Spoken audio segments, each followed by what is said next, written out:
G'day guys, Luke here from Tech Blokes, and today we are doing a full review of the Galaxy Buds 2 Active Noise Cancelling.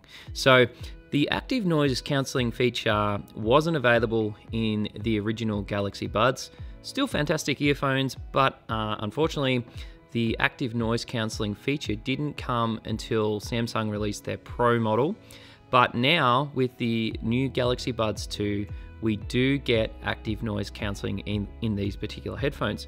So in this review, I'm going to talk about all the things I really like about these headphones, how the active noise cancelling works. There is one or two things I don't like, so make sure you watch the whole video to find out what that is. But we'll also talk about whether or not it is worth the money and how well these work with both an Android and an iOS device and other devices like, you know, your MacBook, your computer, a Chromebook if you've got one of those.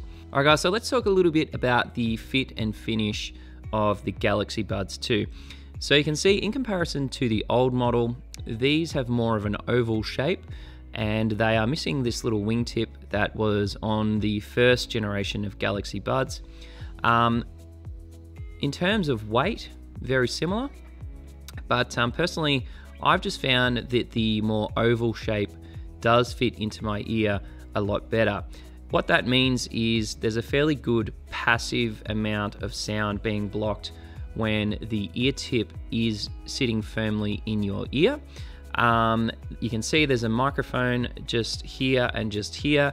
We'll talk about mic quality in just a second. In terms of fit and finish, you know, Samsung has been making headphones for quite some time. They know how to make an earphone fit well in your ear. These are wildly different to something like the Airpods, and personally I find that I have a fairly small ear canal and these are a really great fit for me. The thing I do like about these is they don't bulge out of my ear. Unfortunately, say like I've got the Sennheiser CX2 wireless. Let's have a quick look side-by-side comparison. You can see this is fairly big and this is a much neater size. Personally, I found when I had these on, they were sticking a mile out of my ear. Although they had fantastic battery life, they were just too bulky. I just didn't enjoy wearing them. So Samsung really knocked it out of the park with the fit and finish, and that does help with the overall active noise cancelling, which we're going to talk about more in just a sec. Battery life is really good. So I haven't been able to do a listening session where I've been able to kill the battery in one go. So for me, I'm typically wearing these headphones for about 2 to 3 hours. You know, I'm doing deep work, I'm listening to music, to podcasts, to audio tracks, playing games, I'm doing phone calls and Zoom calls, and they're really good. I have absolutely no issues with battery life. Standby time is something that I really appreciate in a pair of earbuds, and I have found that these will last easily a couple of weeks without me, you know, picking them up and using them. So whatever Samsung has done inside these new Galaxy Buds 2, they've done a fantastic job of standby time. So you can see inside the app, we do get noise controls. So obviously on the far left is the active noise cancelling, or you can turn it off or have ambient sound. I've never used ambient sound. I've never found that to be just a great feature that I use, but the active noise cancelling, when you turn that on, what's going to happen is it's going to block out outside noise. Now, I do think it is very good. I don't think it's the best I've ever used. The king of noise cancelling for me still goes to the Airpods Pro. But here in Australia, the Airpods Pro retail from about $349 to $399, whereas the Galaxy Buds, you can pick these up for about $199. I regularly see them on special on Amazon. I'll put a link below if you want to make a purchase of these particular headphones. What's the active noise cancelling really like? Like, how good is it? What's it going to do? Who's it for? So really for me, you know, I'm often on Zoom calls. I spend a lot of my day talking to clients, just chatting, and I'm working in front of my Mac or my MacBook Pro, and then I'm listening to music on my Samsung or my iPhone. Sometimes I'll connect these to my Switch because the Switch now lets you use Bluetooth headphones. And for me, they're almost perfect because I don't need to aggressively block out background noise. I'm not working in a really busy, noisy office. I'm not in a very noisy city where, you know, there's buses and trains and stuff like that. You know, I generally work from home. I do have some background noise, so I have a fairly busy main road just outside. I can still hear, like if a truck goes by and it's a really big semi-trailer, I will still hear it with these in, but it's so faint that it doesn't annoy me. Unfortunately, at the moment, we've got a new dog that's just moved into the neighborhood, and it's still a puppy and it sooks and cries. And when I have these in, it blocks a lot of that noise out. I can still hear it, unfortunately, but it does a very good job of blocking out those low end, kind of off in the distance noises. But probably where it doesn't quite compare to the AirPods Pro is those very busy, noisy environments, where something like the AirPods Pro or even say the QC35s, you put those on and you feel like you're almost in a soundproof booth and you're blocking that noise out.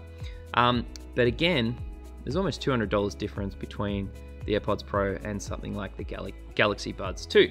Now let's talk a little bit about the mic quality that you get with the Galaxy Buds. So as I just showed you before, the buds themselves do have a number of microphones on them. So one here, one there, and I think that might be it. They do have some sound holes at the back, which are great for letting sound go in and out.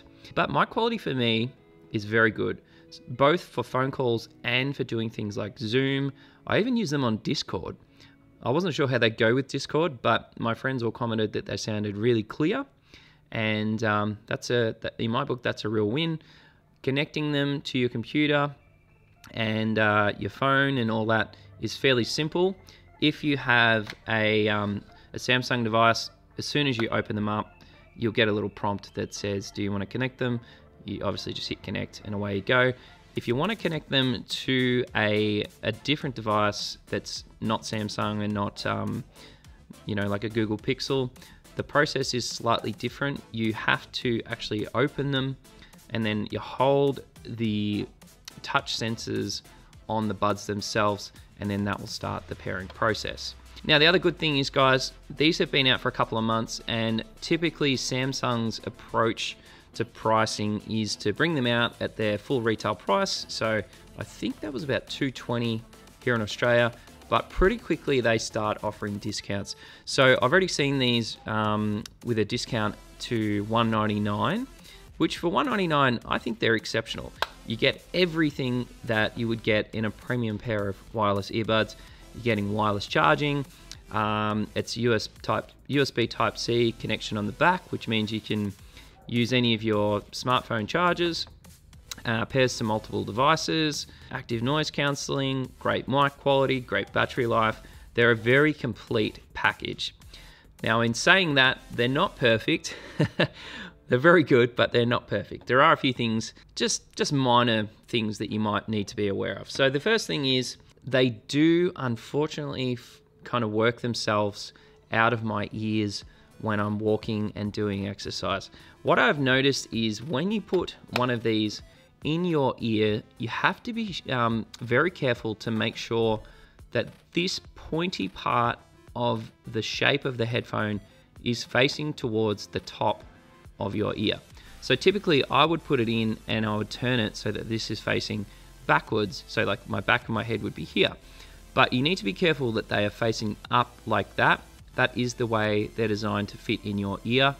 When I first got these, I noticed that they would slowly work their way out of my ear. And it wasn't until I watched a couple of other reviews that I noticed that they had theirs facing upwards. So if you notice they're not fitting perfectly and just slowly edging their way out of your ear, you need to make sure you turn them up and you'll have a much more secure, snug fit. And then the seal inside your ear is going to be better as well. Now, as I mentioned just before, with the original Galaxy Buds, they did have this wing tip, and sometimes it looked a little bit goofy, but I actually do miss it. I really do wish that the Buds 2 had some kind of way of adding a tip, even if it was something like this where you can remove it if you don't want it, but having just something, just one other little thing on the back here where you could twist and get it to securely fit inside your ear would have been perfect. It's not a deal breaker. Don't not buy these headphones because they don't have the tip. It's just something that I kind of wish they had have included. Now, other than that, there's only one other little tiny issue that I personally find a little bit frustrating, and that is the pairing process. So, as I mentioned, when you get these out of the box and you pair them to a new Android device or a Samsung device, it's seamless. You open the box, you get a pop-up, you hit connect, done. Really simple.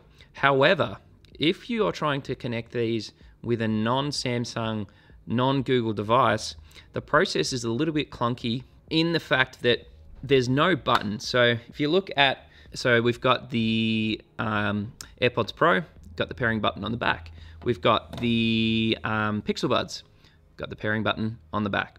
So basically all you do with these ones, you pop the lid, you hit the pairing button, and then on your device, you'll see them inside your Bluetooth devices that you can connect to. Unfortunately with these, if you don't know, like if you've never done pairing with these before, you have to actually hold your finger on the two, there you go, it's connecting now, but you have to hold your finger on the earbuds themselves. This light will flash and then the pairing process will start. It's just a slightly different way of doing it. Once you know, it's not a big thing, but if you've never purchased a pair of Samsung headphones before, you're not going to know that, and it's going to be a little tiny bit confusing. All right, so in a quick recap, the active noise cancelling is good. I do think that Samsung have done a great job. There's no background hissing sounds. It's not annoying. It's just a very pleasant amount of active noise cancelling. It works well on both Samsung, Apple, even PCs. I'm very happy with the quality of the active noise cancelling. If I had to do maybe like a rating, I would say the AirPods Pro are about a 9, and the Galaxy Buds 2 is about an 8. I think they're definitely up there. I haven't tried the Galaxy Buds Pro, so unfortunately I can't compare the two, but they do definitely get my rubber stamp of approval. A very good, reliable connection with Bluetooth. Battery is great, very well priced. If you can get these on maybe like a Black Friday discount, go for it, guys. They're really good, and I actually really like the size of the package that you get here. So there we go, guys. I hope you enjoyed the video. Make sure you drop a comment below if you've got any questions. Hit the subscribe button if you want to see more videos like this, and I'll see you in the next one. Cheers, guys.